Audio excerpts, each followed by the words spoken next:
महान भाग्यशाली भोगों की तरफ पीठ करके भगवान की खोज में चला, कोई बिरला ही।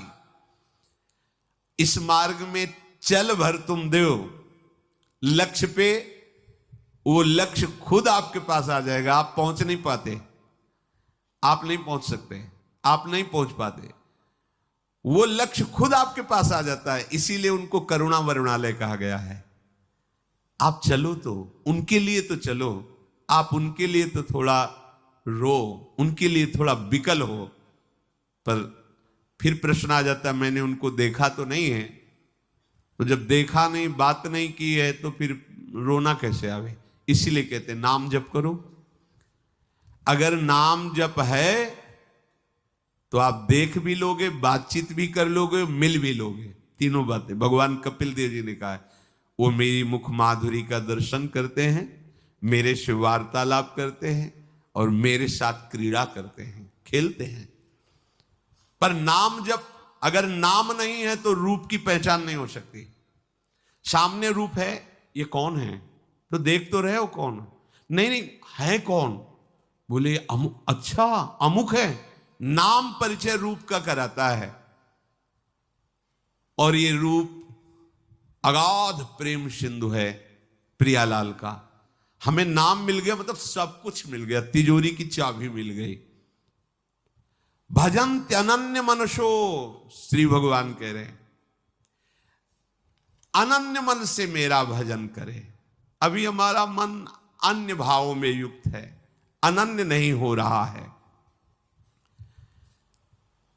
गुरुदेव की कृपा से, संतों के संग से धीरे धीरे अनन्यता आती है। जो अनन्य भयो ताको भाग कहा कहे। कुछ बातें ऐसी होती जो हम कहना चाहते हैं, फिर भी लगता है छुपा लो, मत कहो, नहीं तो ये लोग समझ नहीं पाएंगे। आपसे सच्ची कहते हैं, भगवत प्राप्ति कुछ करने से नहीं होती, सच्ची कहते हैं। पर फिर आप प्रमाद स्थिति में आ जाओगे, इसलिए वो बातें स्थितिवान ही समझ सकता है, कुछ करने से नहीं होती। भगवत प्राप्ति सहज है। बस जो जो कुछ तुमने अपना मान लिया उसको छोड़ दो, बस इसीलिए साधना कराई जा रही। नहीं, सच्ची कहते हैं, सच्ची कहते हैं। जो भी किया जा रहा है सब प्रकृति के अंतर्गत है और आदि अंत वाला है। आप देख लो, जो भी किया जा रहा है, क्या आदि अंत वाली क्रियाओं से अनंत को प्राप्त किया जा सकता है? क्या अनित्य शरीर की अनित्य क्रियाओं से नित्य तत्व को प्राप्त किया जा सकता है? नहीं। इसीलिए हम कह रहे हैं कि हम छुपा करके, इसीलिए कि आप फिर कहोगे फिर ये करो ये करो ये करो, ऐसा आप आदेश करते हो क्योंकि आप असत धारणा से युक्त हो, असत क्रियाओं से युक्त हो, असत शरीर में अहम किए हो। नहीं तो जिस समय गुरु कृपा से बात हटती है तो सच्ची मानो रोम रोम भगवत स्वरूप है। अंतःकरण में केवल प्रियालाल स्फुरित हो रहे हैं। कोई संकल्प, कोई विकल्प उस उपासक के रह ही नहीं जाता जिसकी शरणागति पक्की हो गई, अर्थात अहम समर्पित हो गया। अब वो कुछ ऐसा है कि शब्दों से उसको हम नहीं बता सकते। इसीलिए लगता है कि अगर कहीं हम उसको बताने की कोशिश की तो ये लोग प्रमाद न कर लें कि भाई कुछ करने से होता। अगर आप अभी कुछ नहीं करोगे तो असाधन करने लगोगे, पाप आचरण करने लगोगे, क्योंकि आपके मन की सामर्थ्य नहीं है कि वो बिना किए रुक जाए। और एक स्थिति ऐसी आती जैसे घड़ी का सेल है, चलो जो जहां सुई वहीं ठप, सच्ची ऐसी। तब लगता है कि ये स्थिति तो केवल लाडली जी की कृपा से आई, क्योंकि साधन से कभी वो नहीं देखा। वो यही हृदय ना, वो साधन से नहीं देखा, कभी नहीं देखा। वो प्रयास था, लेकिन जब वस्तु आई तो हमारे प्रयास से नहीं समझ में आई, कृपा से समझ में आई। इसलिए स्पष्ट कहते हैं किसी क्रिया से भगवत प्राप्ति नहीं है, क्रियाओं के संबंध त्याग से भगवत प्राप्ति है। पक्की बात। पर यह गूढ़ विषय है, इसलिए प्रमाद मत करना। जो कर रहे हो वही आपको क्रिया त्याग की स्थिति में ले जाएगा। पर स्थिति यह है भाई जी महाराज, आप जो बुलवा रहे हो बोल रहा हूं, जो करवा रहे हो कर रहा हूं, मैं देख रहा हूं कि मैं हूं नहीं, आप ही आप। सच्ची ऐसा ही है, ऐसा ही है। कोई भी त्रिभुवन में ऐसा असाधन नहीं जो भगवत प्राप्ति ना होने दे, और कोई भी त्रिभुवन में ऐसा साधन नहीं जो भगवत प्राप्ति करा सके। ये पहली है। ये पहली है। यदि आपने अपने आप को छोड़ दिया प्रभु के हवाले, छोड़ नहीं पाते। ये जो श्री भगवान के वचन है, भजन्ते अनन्य मनुष्यो, इसका गूढ़ बात हम आपको बता रहे हैं। अपने को पूरा का पूरा प्रभु के हवाले छोड़ देना बड़ा मुश्किल, नहीं छोड़ पाओगे। देखो ना, कहां छोड़ पा रहे हो। अब इसी में अभी कह देंगे तो तुम बैठ जाओगे कि न खाना है न पी। हमने कब कहा नहीं खाना? अपने को प्रभु के हवाले कर दो। आज से हमारे शरीर, हमारे मन, हमारे वचन, हमारी चेष्टा और मैं, इसके अधिकारी केवल प्रियाजू हैं। अब जैसा चाहो लाडली, वैसा हम देखेंगे, कहीं भी मैं नहीं हूं। अभ्यास करो इसका, क्योंकि अभी अभ्यास है मैं हूं, इसका अभ्यास करो। ये लाडली जू ने, ये लाडली जू ने करा, ये लाडली जू ने बोला, ये लाडली जू की इच्छा, ये लाडली जू के। तो आप कह सकते हो फिर पापाचरण। इस वृत्ति में पापाचरण होते ही नहीं, क्योंकि पापाचरण होते अहंकार वृत्ति में, देहाभिमान में। ये तो भगवत भाव है, इसमें पापाचरण कहां हो सकते हैं? अगर आपकी शरणागत नहीं, आप केवल बातें बना रहे हो तो होगा, पर झूठा खेले सांचा हो। आ जाओ इस बात, काहे को भार लिए हुए हो। प्रभु भी गीता जी में आपको इशारे से बता रहे हैं, तुम्हारा केवल एक काम है, अनन्यस चिंतयन्तो माम, बस। और अनन्य चिंतन माला को नहीं कहते, ध्यान रखना। यही अनन्य चिंतन हम किनके हैं, बस इतनी बात बैठ जाएगी तो भजन अपने आप।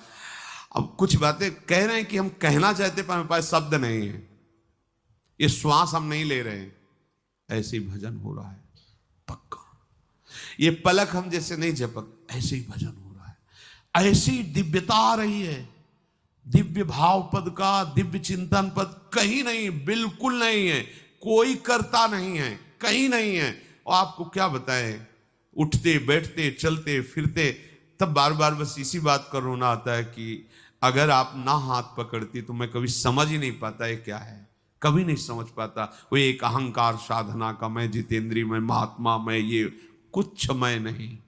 ये मैं समर्पित हो जाए, फिर जो आनंद की वर्षा होती है वो, इसमें तो कुछ बताने का सामर्थ्य ही नहीं। बस इतना समझ पा रहे हैं कि अगर आप ऐसे हो जाएं, शरणानंद जी ने अपने जो दिव्य ज्ञान का प्रादुर्भाव हुआ उसकी मूल धरा का उन्होंने वर्णन किया कि वो आगरा जा रहे थे, नेत्र बाह्य नहीं थे, आंतरिक ज्ञान संपन्न महापुरुष, वो डंडा लेके, तो उनको पता नहीं चला, वो कगार पे ऐसी वो फटी और गिर गई यमुना जी में। अब डंडा भी गिरने पर अब आंख बाहर की, वो तो पता चले ना किनारा किधर है। अब कुछ पता नहीं चले किधर हाथ पैर मारे, आंख हो तो ये किनारा इधर की तरफ। तब उनके मन में आया कि अब तो श्री भगवान ही केवल रक्षा कर सकते हैं। हे भगवान, मैं आपकी शरण में, हृदय से। उसी समय न जाने कैसे हाथ में लाठी पड़ गई, किनारा मिल गया, अपना नाम रखा शरणानंद। और दिव्य ज्ञान संपन्न महापुरुष पूज्य श्री स्वामी राम सुखदास जी उनकी बातें कहकर बहुत सपोर्ट करते थे कि वाह क्या दिव्य ज्ञान। ये दिव्य ज्ञान पढ़ने से नहीं आया, ये दिव्य स्थिति पढ़ने लिखने से करने से नहीं आई। छोड़ दिया, लाठी का सहारा भी छोड़ दिया, हाथ पैर मारना भी छोड़ दिया। अब जो हो, अब हमें दिखाई नहीं दे रहा किधर हाथ पैर मारे, किधर जाएं। हम हाथ पैर मारे तो और बीच की तरफ जा रहे हैं, हमें क्या पता, कोई दूसरा वहां है नहीं, आंख है नहीं, अब किसका सहारा। मान लो हाथ पैर किधर माने, कौन सी दिशा में जाएं। तो जो सर्वज्ञ है उसी की शरण। आप देख लो, हो सकता है हमारे हाथ पैर और गहराई की तरफ ले जा रहे हो, आप देखना किनारा मिल गया। बिल्कुल आपको भव समुद्र से तरने का एकमात्र उपाय, लाठी का भी सहारा छोड़ दो, ऐसे हो जाओ। पर ये ऐसे होना लगता कैसे हो, फिर शुरू करते, चलो नाम ऐसा करो, ऐसा नाम जप।